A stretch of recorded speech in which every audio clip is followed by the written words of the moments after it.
Уал бай'ул мабрур. Енді қабыл қылынған сауда ол қандай екен? Сіз мысалға бір затты сатып жүрсіз, енді сол қабыл қылынған сауда қандай? Аллази ла юхалиту шай'ун минал хияна дейді. Қабыл қылынған саудада ешқандай қиянат болмаса, онда сол саудаңыз сізге халал, сол саудаңыз сіздің қабыл болады деген Алланың құзырында. Уат-тижаратул мабрур аллати ла юхалитуха шай'ун минар риба. Енді сіз бір нәрсені сатқан кезде де оның үстінде не болады? Риба деген нәрсе болады. Енді сіздің жаңағы сатқан нәрсеңізде сол қабыл болу үшін ол нәрседе риба араласпау керек дейді. Енді бұл жерде біз нені айттық? Қабыл қылған қажылық, рияның араласпауы, қабыл қылынған бірдеңе сатып алатын болса, онда не? Ода қиянаттың болмауы, ал қабыл қылынған саудада, біреу сауда жасайтын болса, ол нәрседе рибаның болмауы дейді. Уан Суфиян ас-Саури рахимахуллаху алейх. Суфиян ас-Сауриден мынандай бір сөздер жетеді. Ин лақит Аллаха та'ала би 70 занбан фима байнака ва байна Аллах ахвана алейка мин ан талаққаху би занбин вахидин фима байнака ва байна ал-ибад. Суфиян ас-Саури мынандай бір керемет сөздерді айтыпты. Сенің араң мен Алла тағаланың арасында бір 70 күнә болатын болса, 70 күнә. Сол жеңілірек дейді. Не нәрседен?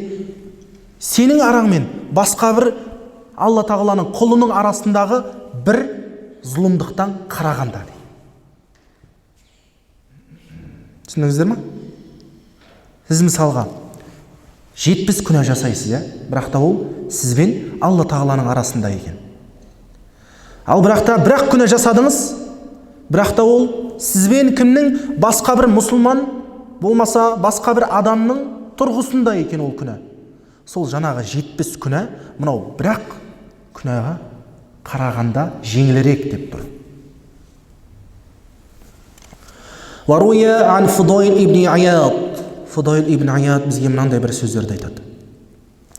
Қираатун аятин мин китабиллахи та'ала вал амалу биха ахаббу иля ман ан ахтамал Құр'ана 1000 марра. Фудайл ибн Ияд Құран тұрғысында мынандай бір сөздерді айтады. Құран оқып, бір аятты ғана Құранды оқып, сол нәрсемен амал еткен адам дейді, сол ісі Құранды 1000 рет хатым еткенге қарағанда хайырлырақ дейді. Сіз Құранның ішіндегі бір аятты оқыдыңыз, түсіндіңіз соны, және де сол нәрсемен менің Раббым бұйырды деп не істедіңіз? Амал еттіңіз да солмен. Сол сіздің сол аятқа амал еткеніңіз абзалырақ неден? 1000 рет Құранды хатым еткеннен дейді. Ва идхалус сурур алал муъмин ва қадау хажатихи ахабба иля мин ибадатил ал-умр куллихи дейді. Енді өзге бір мүмін бауырыңыздың, өзге бір мұсылман бауырыңызды қуанту, одың бір тығырықтан шығаруыңыз сіздің бір адам өмір бақи ғибадатын өткізсін, сол ғибадатпен өткізген өмірі сіздің ісіңізде түк болмай қалады дейді. Демек, сіз бір мұсылманның мысалға бір қарызы болатын болса, сіз оны түсіндіңіз, мына қиналып жүр, мен оған көмектесейінші дедіңіз. Қиындықта жүр, оны қуантайыншы дедіңіз де, сол нәрсе абзалырақ неден? Бір адамның бүкіл ғұмыры ғибадаттан өткізгенмен абзал дейді. وترك الدنيا ورفضها أحب إلى من أن أعبد الله بعبادة أهل السماوات والأرض وترك دانق من حرام أحب إلى من 100 حجة من مال حلال дейді. Мынау адам, жалпы сараң адам, сараң адам ол шамалы күнәға жақындау болады. Сол сараң адамның дейді күнәдан бас тартуы, мынау қажылыққа барғаннан Алла тағала сүйіктірек дейді. Сараң адам егерде күнәдан бас тартатын болса, ол не істей алады ол адам?